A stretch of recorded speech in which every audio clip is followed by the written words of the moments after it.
everyone, and welcome back to the channel. In today's video we're going to take a look at the Transformers Legacy Predacon Tarantulas, a figure that got released a few while back and is actually a really great figure, and also I really hope that this guy shows up in Rise of the Beasts. So in this video we're going to be reviewing the figure, take a look at the articulation, details, and all of that, transform it and everything. And then we're going to do some size comparisons and whatnot. So now let's jump into the review. So bringing Tarantulas in for a closer look, we can see there is a lot of detail toward the head. It looks kind of exactly like how he did in the Beast Wars series. I've just seen images and maybe a few clips here and there. I never watched it.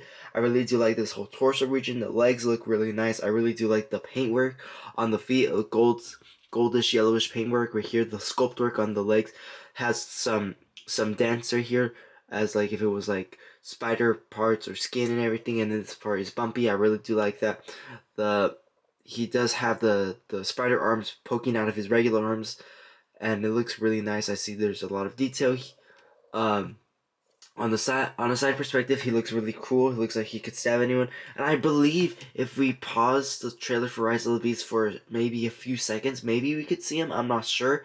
I will do I watched it in 0.25 speed and to show you what I found video pretty soon. So stay tuned for the channel on that. Right here we see some nice detail on the back, which is probably the back part of the spider. So I really do like this. This whole region looks really nice. So this figure honestly looks really cool. It does remind me of the Beast Wars series, because it is from the Beast Wars series and it is accurate. It also gives me some really cool alien vibes. I really do like it. Now this figure came with two accessories. One being this buzzsaw, which you can insert in his hands from the bottom region, or I think maybe from the top region as well. Yeah, you can insert it from there. So you have it right here. Unfortunately, it does not rotate like the Studio Series Starscream or Studio Series Hot Rod or any other figures that had a buzzsaw that could rotate. It's just a mere piece of plastic. And then this thing, which looks like a crossbow. Not so sure what it is. Maybe it's a crossbow. Just taking a look at it, I really do like all the detail. It looks really nice. Matte plastic, matte black plastic. It looks really cool. And the figure itself looks really nice. So, as far as articulation is concerned, he does have a butterfly joint right here. He has a hinge joint on the shoulder, rotation on the arm, rotation on the mid arm, hinge joint at the hand, so he could bend 90 degrees. Same thing will apply on the other side.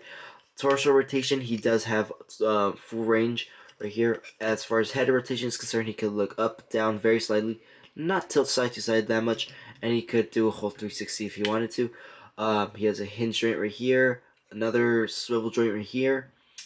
What's this? A swivel on the thigh, a bend on the knee, and another bend here on the knee as well. So two knee joints. He does have a hinge on the foot, and then he does have another hinge on the ankle. So this figure is actually fairly well articulated. My only critique is that this spider arm does in fact keep popping out. I think it's probably a skill issue that this figure probably has, just for my copy, but other than that, it looks really, really cool. Now let's jump into some size comparisons. Start off with some Beast Wars size comparisons. Here we have our Voyager Class Kingdom Dino Class, Kingdom Megatron, gonna show up in Rise of the Beasts, Legacy Pterosaur, Kingdom Scorponok, Kingdom Tigatron, and just to give you a sneak peek of our next video, Studio Series 90 Galvatron. Now before we jump into the transformation, I barely did notice that there is a certain way you could combine both weapons that he has. So you get his buzzsaw and you get his crossbow.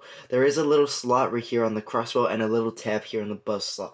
I barely even noticed this. That if you connect them together, you get this really cool weapon, and you could just attach it on the arm as you wish. And this honestly looks so cool. I really do like how this looks. I will be displaying him on the shelf like this now, instead of the weapons individually. So, getting to the transformation, the first thing you're gonna have to do, if you haven't done so already, deattach the weapons. Just deattach them. Put them to the side. You're gonna get the legs. Nothing that hard. You're just gonna make it look like he's sitting down. Then you're gonna put your attention toward the back. You're gonna disengage this region if it's connected right there. You're gonna disengage this abdomen, I believe, or thorax. I'm not so sure. I always forget these parts. You're gonna disengage that region right there. Then after that, you're gonna lift this whole area right here. You're gonna put your attention toward this side. Then you're going to connect it. So now we could clearly see that the spider head is already right there. Then you're going to make the arm straighten out. You're going to make the black part go back. And the black part right here go back as well. So then after that, you're going to lift the arms. So you're going to lift the arms like so. You're going to flip this whole region backwards. And then we can already see how the spider body is already forming. And right here, you could probably use some basic logic. Right here, that piece is going to attach right there. So we can clearly see that this figure is already coming together so fast. I'm merely looking off the instructions right now because I haven't transformed this guy in a while. So you're going to then fold these pieces like so. Make sure the arms do look like that. Then after that, you're going to rotate the arms so that the hooks do face towards you or the camera, however you prefer. Then after that, you're going to rotate the whole region like so. So you're going to rotate this whole region like that and this whole region like that. So now that we have that done, you're going to put your attention towards the legs once again. You're going to fold them in like so. Then you're going to fold the legs in like so, like this. So you're going to make sure it goes like that. And make sure this purple region is in this position right here. You're going to do the same process on the other leg. And then you're going to notice that there are some slots in the abdomen, some circular slots here in the back, right there. And then there's some, there's some tabs in the back, and there's some slots in the foot. So you're just going to align them so they do connect.